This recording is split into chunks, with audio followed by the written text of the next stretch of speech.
Are you working? What kind of work do you do? I'm going to talk to you about some things that I've learned in my journey. Most from experience, some of them I heard in passing, many of them I'm still practicing, but all of them I do believe are true.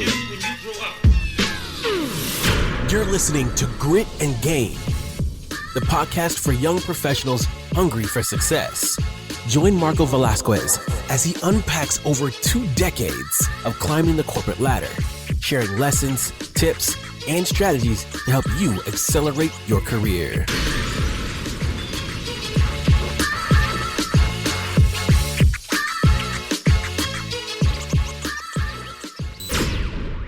Welcome to Grit and Gain, where your decision to tune in is an investment in your career, because true success comes from embracing the grit, doing the hard work, and earning the reward. Today we're talking about how to champion yourself without coming off as selfish or self-centered. Because let's face it, no one else is going to advocate for your success like you can. Now, you might have supportive colleagues, great mentors, or a boss who believes in you.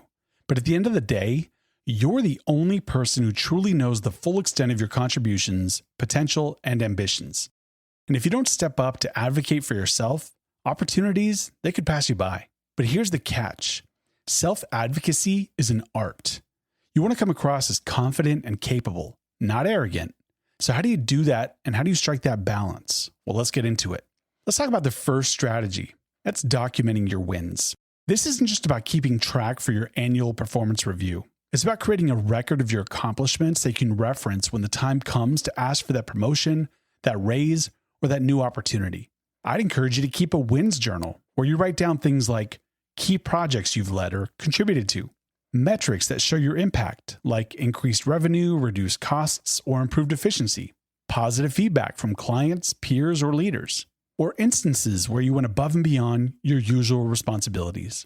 Having these concrete examples ready allows you to build a compelling case for your growth. And here's a pro tip. Don't just keep these wins to yourself. Look for opportunities to share them naturally.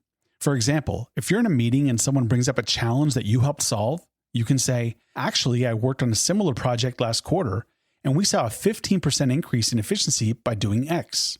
Let's talk about another strategy. Strategy number 2, reframe your accomplishments in the context of team success. It's important to reframe your wins in a way that highlights how they benefit the larger team or organization. Instead of saying, I'm responsible for landing our biggest client, try, our team worked hard to land this major client, and I played a key role by doing X, Y, and Z. When you acknowledge the team's efforts alongside your contributions, it shows that you're a team player and aware that success is collaborative. It also allows you to position yourself as a key contributor without sounding self-absorbed. Now let's discuss a third strategy, creating opportunities to showcase your work.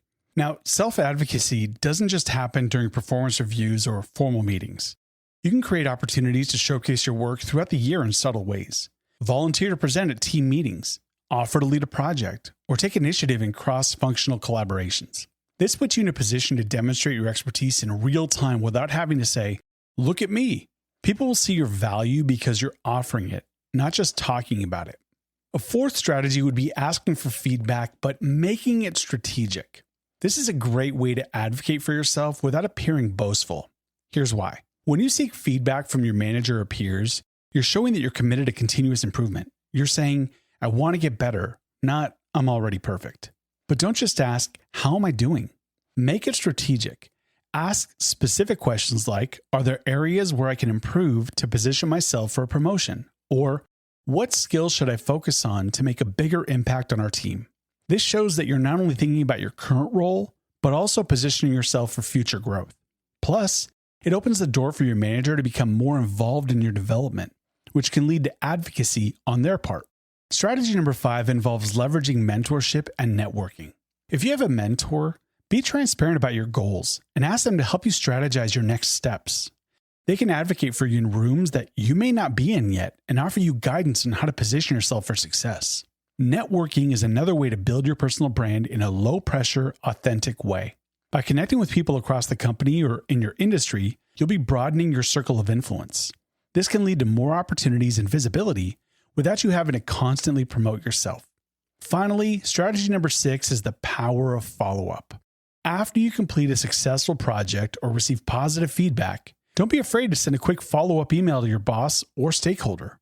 It can be something simple like, I really enjoyed working on X project. I'm proud of the results and I'm looking forward to contributing even more to the team's success. This keeps your wins fresh in their mind and shows that you're not just resting on your laurels. You're ready for the next challenge. So here's the takeaway. You are your own best advocate, your own champion. But advocating for yourself doesn't mean boasting or being self-centered. It's about strategically sharing your contributions, aligning your efforts with the team's goals, and positioning yourself for growth. Document your wins, reframe them in the context of the team's success, and look for organic ways to showcase your work. Ask for feedback, leverage mentorship, and always follow up. When you do these things, you're building a strong case for your professional development. And who knows? Those small steps could be what opens the door to your next big opportunity. No one else will champion you like you can. So step into that role with confidence. Until next time, keep advocating for your success. Thanks for tuning in to Grit and Gain. If you enjoyed today's episode, be sure to rate the podcast and share it with a friend or colleague who's looking to grow their career. For more ways to fuel your career, visit gritandgain.com. And don't forget to email your questions or suggestions to gritandgainhq@gmail.com. Keep pushing forward. Embody the grit, earn the gain.